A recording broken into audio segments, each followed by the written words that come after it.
বাংলা সাহিত্য মানেই এক অনন্ত অনুভবের জগৎ, আর সেই জগতের সর্বশ্রেষ্ঠ পথপ্রদর্শক রবীন্দ্রনাথ ঠাকুর। কবি, কথা সাহিত্যিক, নাট্যকার, দার্শনিক সব পরিচয়ের ঊর্ধ্বে উঠে তিনি ছিলেন মানুষের মনের ভাষাকার। সমাজের গভীরে লুকিয়ে থাকা না বলা কথা, নিঃশব্দ যন্ত্রণা, সম্পর্কের সূক্ষ্ম টানাপোড়েন সব কিছুকে তিনি শব্দে রূপ দিয়েছেন অসামান্য মমতায়। রবীন্দ্রনাথের গল্পে আমরা শুধু গল্প পাই না, পাই জীবনের প্রতিচ্ছবি। বিশেষ করে নারীর জীবন, তার নীরব ত্যাগ, অবহেলা, ভালোবাসা আর আত্মসম্মানের যে গভীর ছবি তিনি এঁকেছেন, তা আজও আমাদের ভাবিয়ে তোলে। আজ আমরা আপনাদের সামনে তুলে ধরতে চলেছি তেমনই এক হৃদয় ছোঁয়া ছোট গল্প, গিন্নি।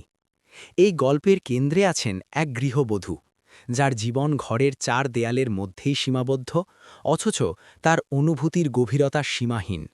সংসারের প্রতিটি দায়িত্ব তিনি নীরবে বয়ে নিয়ে চলেছেন, কারো কাছে কিছু না চেয়েই।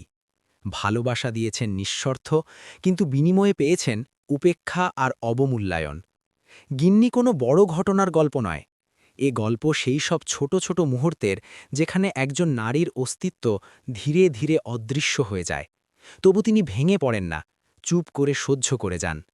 এই গল্প আমাদের প্রশ্নের মুখে দাঁড় করায়, সংসারে একজন নারীর মূল্য কি শুধু কাজের মধ্যেই সীমাবদ্ধ?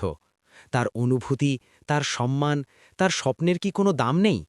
চলুন রবীন্দ্রনাথ ঠাকুরের শব্দের হাত ধরে ডুবে যাই এক গৃহস্থ জীবনের নীরব বাস্তবতায়। শুনি এক অনুচ্চারিত কণ্ঠের গল্প, রবীন্দ্রনাথ ঠাকুরের লেখা গিন্নি।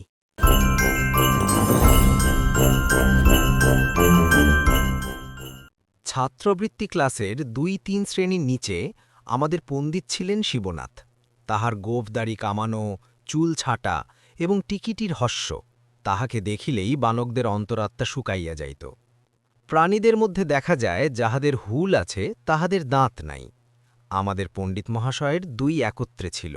এদিকে কিল, চর, ছাপড় গাছ বাগানের ওপর শিলাবৃষ্টির মতো অজস্র বর্ষিত হইত, ওদিকে তীব্র বাক্যজ্বালায় প্রাণ বাহির হইয়া যাইত। ইনি আক্ষেপ করিতেন, পুরাকালের মতো গুরু শিষ্যের সম্বন্ধ এখন আর নাই। ছাত্রেরা গুরুকে আর দেবতার মতো ভক্তি করে না। এই বলিয়া আপনার উপেতি দেবমহিমা বালকদের মস্তকে সবেগে নিক্ষেপ করিতেন এবং মাঝে মাঝে হুঙ্কার দিয়া উঠিতেন।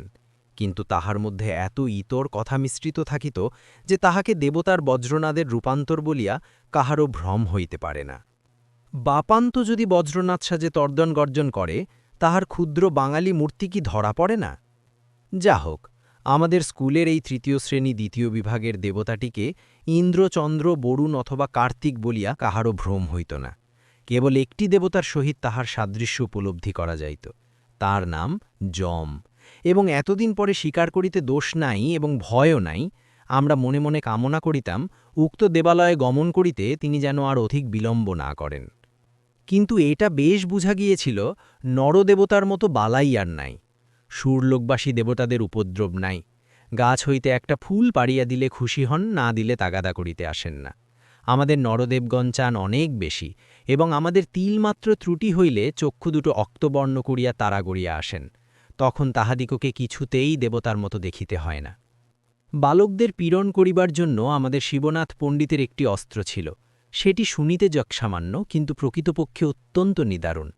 তিনি ছেলেদের নতুন নামকরণ করিতেন। নাম জিনিসটা যদিচ শব্দ বই আর কিছুই নয়, কিন্তু সাধারণত লোকে আপনার চেয়ে আপনার নামটা বেশি ভালোবাসে। নিজের নাম রাষ্ট্র করিবার জন্য লোকে কি কষ্টই না স্বীকার করে। এমনকি নামটিকে বাঁচাইবার জন্য লোকে আপনি মরিতে কুণ্ঠিত হয় না। এমন নামপ্রিয় মানবের নাম বিকৃত করিয়া দিলে তাহার প্রাণের চেয়ে প্রিয়তর স্থানে আঘাত করা হয়। এমনকি যাহার নাম ভূতনাথ, তাহাকে নলিনীকান্ত বলিলে তাহার অসহ্য বোধ হয়।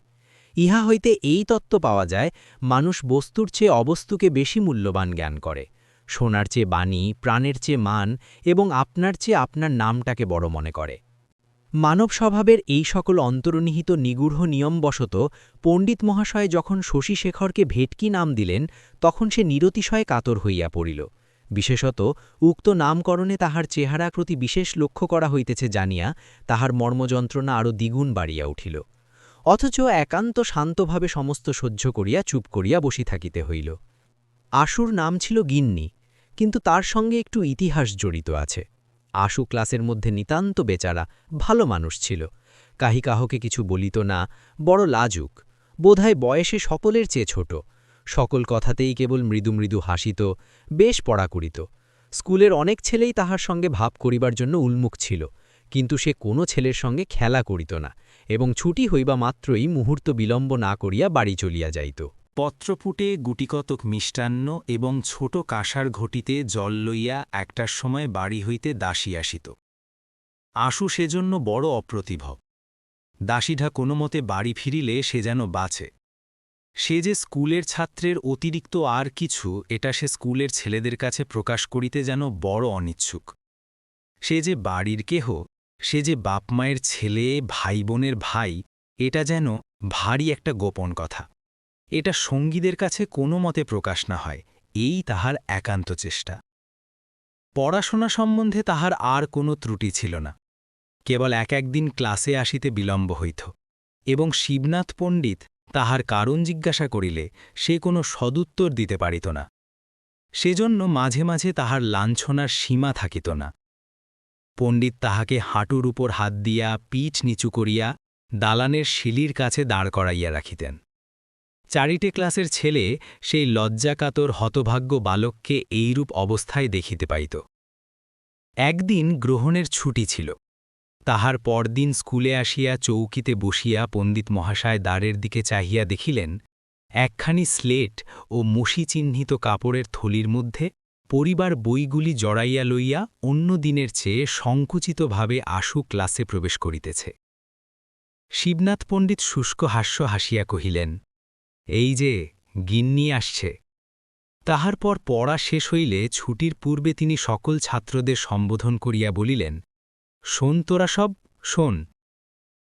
পৃথিবীর সমস্ত মাধ্যাকর্ষণ শক্তি সবলে বালককে নিচের দিকে টানিতে লাগিল, কিন্তু ক্ষুদ্র আশু সেই বেঞ্চির উপর হইতে একখানি কোঁচা ও দুইখানি পা ঝুলাইয়া ক্লাসের সকল বালকের লক্ষ্যস্থল হইয়া বসিয়া রহিল। এতদিনে আশুর অনেক বয়স হইয়া থাকিবে এবং তাহার জীবনে অনেক গুরুতর সুখ দুঃখ লজ্জার দিন আসিয়াছে সন্দেহ নাই, কিন্তু সেই দিনকার বালকহৃদয়ের ইতিহাসের সহিত কোনো দিনের তুলনা হইতে পারে না। কিন্তু ব্যাপারটা অতি ক্ষুদ্র এবং দুই কথায় শেষ হইয়া যায়। আশুর একটি ছোট বোন আছে, তাহার সমবয়সী সঙ্গিনী কিংবা ভগিনী আর কেহ নাই, সুতরাং আশুর সঙ্গেই তাহার সব খেলা। একটা গেটওয়ালা লোহার রেলিংয়ের মধ্যে আশুদের বাড়ির গাড়ি বারান্দা। সেদিন মেঘ করিয়া খুব বৃষ্টি হইতেছিল। জুতা হাতে করিয়া ছাতা মাথায় দিয়া যে দুই চারজন পথিক পথ দিয়া চলিতেছিল, তাহাদের কোনো দিকে চাহিবার অবসর ছিল না।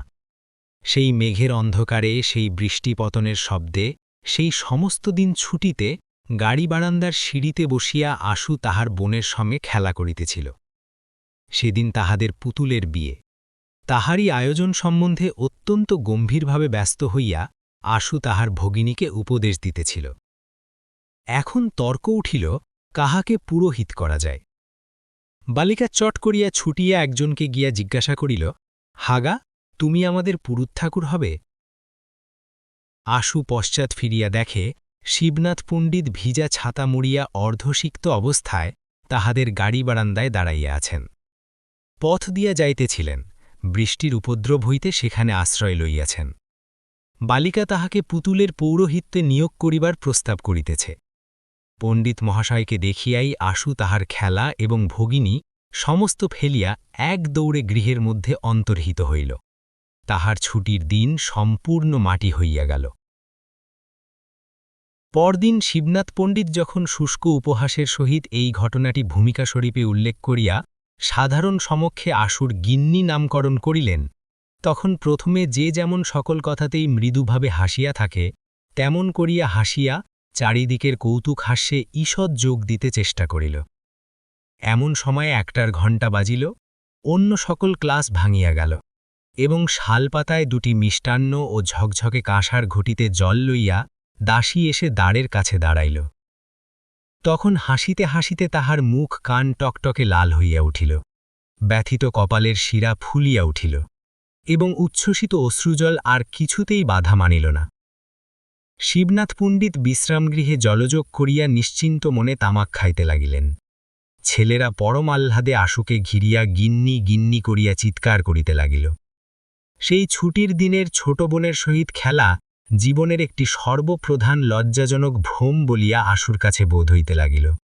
পৃথিবীর লোক কোনো কালেও যে সেদিনের কথা ভুলিয়া যাইবে, এ তাহার মনে বিশ্বাস হইল না।